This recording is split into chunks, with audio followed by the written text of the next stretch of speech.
काश कुछ देर यूं ही वक्त गुजरता रहता, मैं उसे देखता रहता, वो संवरता रहता। अजनबी कितना अकेला है मोहब्बत का सफ़र, तू मेरे साथ न होता तो मैं डरता रहता। मैं तो सुबहों की तरह गोद में लेता उसको, वो के सूरज था तो फिर रोज़ उभरता रहता।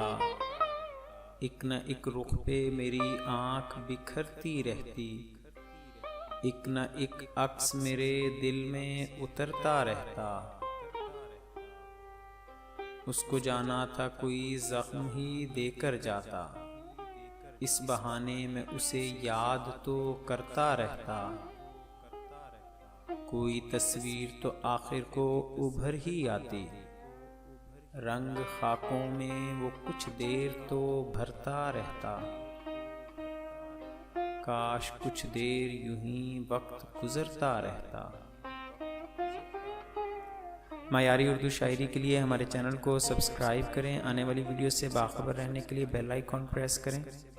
दोस्तों से गुजारिश है हमारी हौसला अफजाई के लिए हमारी वीडियोस को लाइक और शेयर ज़रूर करें और अपनी कीमती राय कमेंट्स में ज़रूर ज़ाहिर करें। शुक्रिया।